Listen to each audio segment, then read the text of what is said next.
Hi guys, welcome back. First of all, let me thank you people for the love and support that you've shown me so far. It's so heartwarming. It's so nice. Like thank you so much.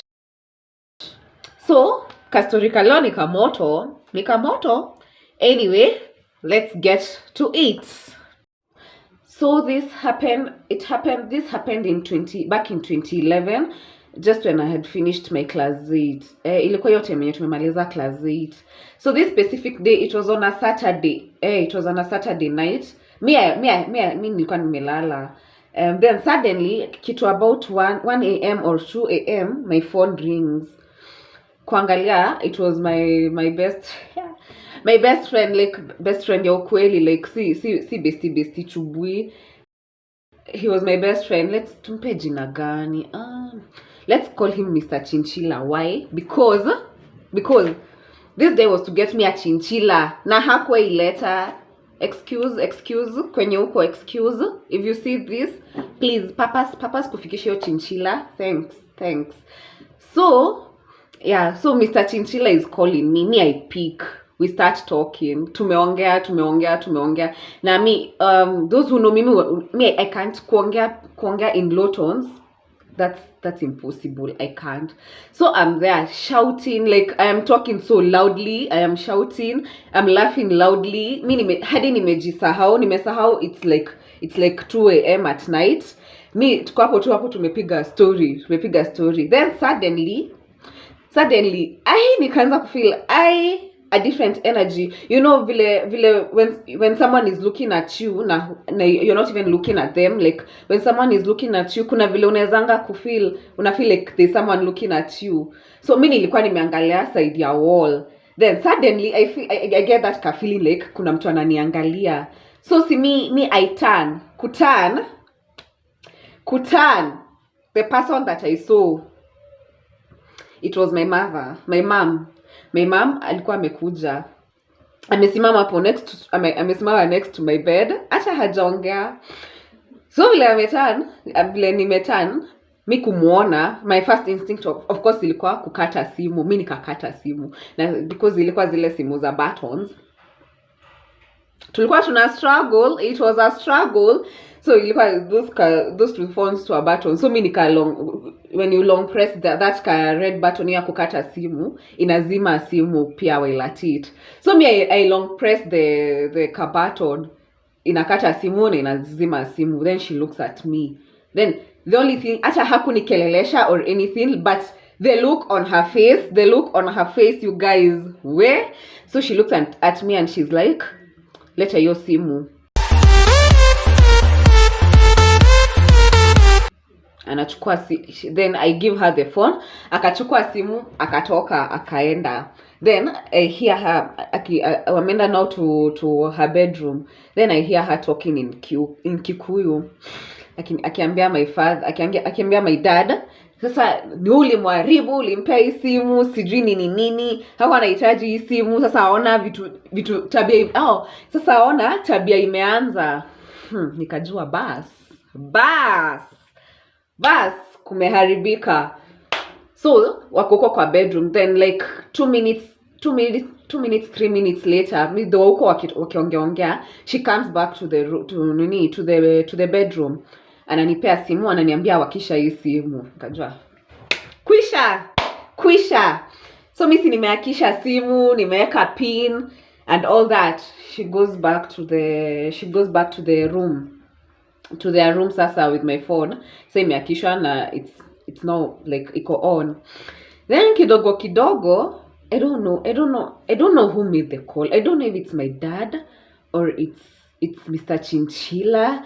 Either one of them alipiga simu, but I feel like it was Mr. Chinchilla. So he calls back. Hapo singe blame for calling back. Labda unajua alishangaa, like he didn't know what had happened. So he called back. Nani ako na simu yangu? At this point, nani ako na simu yangu?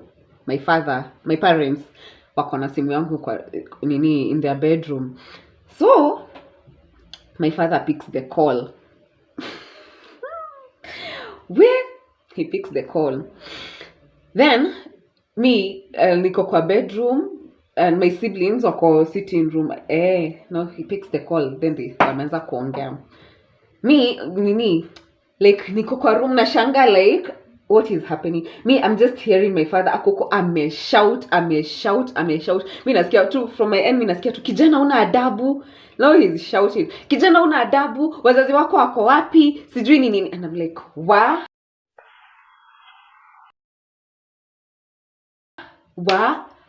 mbona hu chali hakati simu?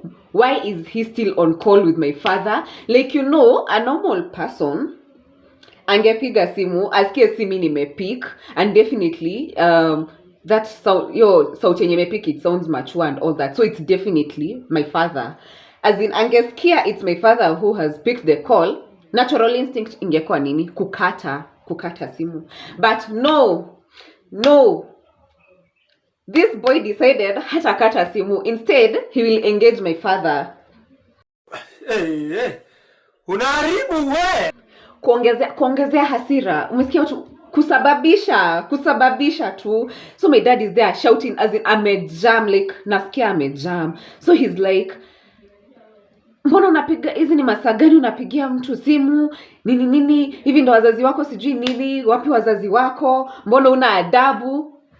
Eventually my dad akakata hii simu because clearly this guy he's hachi, he's not letting it go.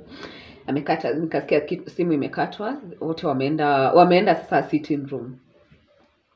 Haya, kidogo nikasikia nikaitwa no from the bedroom, nikajua bas yani leo ndo ile siku, today is that day.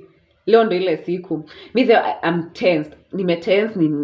Nimetense kabisa. So mi nienda sitting room. I find my dad is ameketi hapo, clearly not happy. My mom is there, disappointed. Then I think my two sisters wamekasa nini pia wao wamekaa huko. Au tu nini like unaona vile mtu wanafungia kicheko au wanakatu wanataka kucheka. So wanaanza so nimeekwa nini questioning chamber. Naulizwa ukijana ni nani? So I'm like ni rafiki yangu, tulikuwa tunasoma na yeye hapa Laiza nini. Then they're like, ndo marafiki uko nao, marafiki hata hawana adabu. And then he turns to my siblings and my mom, anaanza kuambia no, he's talking in Kikuyu, but then he's telling them, do you unajua akiongea na Mr. Chinchilla is there just saying hello, nataka kuongea na Maureen. So when anaulizwa yeye ni nani, anasema mimi nataka kuongea na Maureen. Like, guy, why excuse, why do you feel the need to do that? Mbona? For what reason? Why will anyone do that? Like, utabishanaje na baba ya mtu? Watu wako na guts. So ako hapo that whole time my dad was shouting at him and nini and asking him questions. The only constant thing kijana alikuwa anasema ni mimi nataka kuongea na Maureen. Nauliza, yes, nasema nataka kuongea na Maureen. And what the is you talking about? What's that? I'm sorry. Well, me actually I didn't believe it. Nilikuwa like, wa ana kama ni guts nikajua hapa kumeharibika. So so he asked me where Mr. Chinchilla lives. Anauliza kwao ni wapi? Mimi singesema. I knew what was going to happen, so singesema. So I say, but kusema kweli I didn't really know where walikuwa naishi. Like, I knew the area yenye wanaishi, but kwao I didn't know. So I tell him mimi sijui kwenye wanaishi. Then my dad goes like, so umesema mlikuwa mnasoma na yeye primary. Sasa kesho asubuhi mimi wewe mom tunaenda shule, tunaenda kutafuta headmistress. Of course headmistress akona records, like contacts za all parents, na jumemaliza recently, so bado akona hizo records. atupee namba ya huyu nini mzazi wa huyu kijana, twende huko tuongee na wazazi wake juu hii ni tabia inakaaje. Nikajua basi kwisha mimi nikadismissiwa, nikaambiwa niende nilale. And if you think that night I was able to sleep, if you think nilipata usingizi, pia wewe uko na jokes, you have jokes. So niko hapo kwa kitanda, mimi nimeingia bed, mimi nimeanza kufanya 1 2 3 mahesabu 1 2 3, what am I going to do, how will I save myself from this? Because me kwenda shule hiyo ni kwenda kusema nini, kuenda kuchukua namba shule, kwenda kwa kina Chinchilla, that wasn't an option. It wasn't an option. It wasn't. So mimi niko hapo nikifanya hesabu. But then that night I really didn't sleep, sikulala. So morning comes, the next day, it was on Sunday. And the fact that my siblings, all they could do walikuwa na cheka hapo. It be your own people. So Sunday morning comes, mimi nimeamua at this point mimi sikai kwa hiyo nyumba. Mimi hata wanishikiange mbele, but no, I don't know. I think niliomba my sister 20 bob. But I remember I asked her for like sijui kwenye nilitoa 20 bob. So I took 20 bob. Nilikuwa nishaanza nini hesabu. Alafu nikamwambia mimi nimeenda nimefika hapa kwa duka. No, did I really tell some? I don't know. Okay, I just remember nilitoka kwa nyumba, then I started walking. Nikafika stage. I'm like, okay, so where next? Ninaenda wapi? Where next? Of course, sirudi nyumbani, that's not an option. So ninaenda wapi? Where am I going to start my new life? Naenda kwanza wapi maisha yangu? Because clearly imeisha. So nikiwa hapo stage, I suddenly remember there's an auntie of mine who used to live hapo too close by. Close by. So mimi ninapanda mats. So it was early, but ilikuwa mapema. I think kitu 7. So mimi nimeamka, so nikapanda mats, nikafika kwa my auntie. I knock on her door. Then when she opens, mimi nimeanza tu kulia. I just started crying. Then she's like, so ameniangalia, she's shocked, hata ameshtuka like haya. So mimi nimeanza kulia, then she's like, ni nini mbaya? Then I just nod tu. Then akaniuliza so I feel like labda alidhani something has happened, so akaniuliza kila mtu ako sawa? Nikamwambia kila mtu ako sawa. Then akasema sawa basi. Then she led me to the bedroom. Akaniambia niende I rest. Mimi nikaenda sasa, finally I found sleep. Then I told her, the first thing I told her, usiambie kina mam niko huku. Akaniambia sawa. Mimi went, nikalala. Then baadaye kidogo, after like 2 hours akaniamsha. Then she's asking me like what happened, ni nini. So I tell her what happened, and then I'm there crying, nikimwambia lakini Samisi ni mtu mkubwa, kwani siwezi kuwa na friends nini hata ni friend ya kijana, hata ni friend yangu tu. So she's like, yeah, enyewe ninakuunderstand nini. Akaniambia anatoka kidogo, acha atarudi. Then nikamwambia asiambie mtu, anyone from kwetu, niko huko kwake. We agreed, tukagree. I should have known that is impossible, because alitoka, and when she came back, kwanza alirudi, see, she knocked kwa mlango, nikafungua, then she walked in. Then who follows her? My sister, my brother, and like, wow, what happened to loyalty? Anyway, yeah, I was busted. Akakuja akachoya, akaniongelesha, tukarudi home. It's still the same day. So tukarudi home kitu jioni. It was like at nightish like that. So mimi nimerudi kwa nyumba, tumefika home, mimi naogopa kuingia kwa nyumba. But then mimi najipea nguvu, nikaingia tu kwa nyumba. nikaenda kana nimepita sitting room shwa hadi bedroom. I didn't stop, I didn't look at anyone, me just went straight to the bedroom. Na hiyo story kaisha hapo. No one talked about it, no one addressed it, like hata sikuuliza hiyo story tena. And I thought nimeponea. You thought kumbe that was the calm before the storm. I think fast forward 2 days later, I can't really remember how long it was later, but my extra parents aki what happened kidogo one day tumechill kwa nyumba, then there's a knock on the door. Then who is it? It's a pastor wa church yetu. It's a pastor from our church amekuja.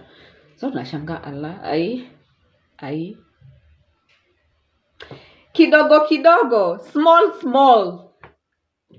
nimeitwa. So niko hapo, counseling nini then kuombewa. Yeah. Yes guys, niliombewa. Then while at it, this pastor is asking for a confession from me in front of my parents. And you think I'd talk? Yes, I did. Why? Because mara ya kwanza nilidanganya. Alikuwa ananiuliza maswali kama, do you have a boyfriend? Aliuliza like, Jumi nili by that guy is my friend. So ananiuliza, do you have a boyfriend? Nini. Mimi nikadanganya. Then akaniambia, this pastor says, but they don't lie, the Holy Spirit is present. Kwisha. Mimi nisikia the Holy Spirit is present and I lie. Aje sasa nifunguke. Msichana nilifunguka. I've never seen anyone expose themselves like I did that day. So niko hapo nikilia nikisema niko na boyfriend sijui anaitwa nani. Now I say his name, not chinchilla. I say the name. Wanaishi sijui where nini. Nimeji expose.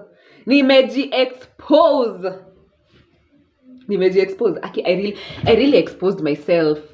So whole time my parents are there wananiangalia tu. Me I turn like this, naangalia my mom. The look on her face, hapa nikajua hapa I am not surviving this. Anyway, at least the pastor aliwaambia mtu asiniulize nisichapwe, but simu yangu nisirudishiwe. Yeah, na hiyo ndo simu yangu ilienda, sikurudishiwa simu yangu. So Mr. Chinchilla, wherever you are, first of all, you ulini cost my phone. Second of all, you see what you did. I had no business kutoroka kwetu at 6 a.m. I think it was 6 a.m. ama 7 a.m. And you had no business kubishana na baba yangu. People don't do that. Cause ukisikia ni baba ya mtu amechukua simu, normal people wanakata. But then that boy had guts. Till date, I've never met someone with half the guts and courage that guy had. And I'm saying this as in from the whole time that I knew him and I've known him. Lakini hapo kushinda ukiambia babangu unataka kuniongelesha. You overdid it. Anyway, simu yangu ilienda na things were awkward for a while, but nilirudi nikakuwa mtoto mzuri.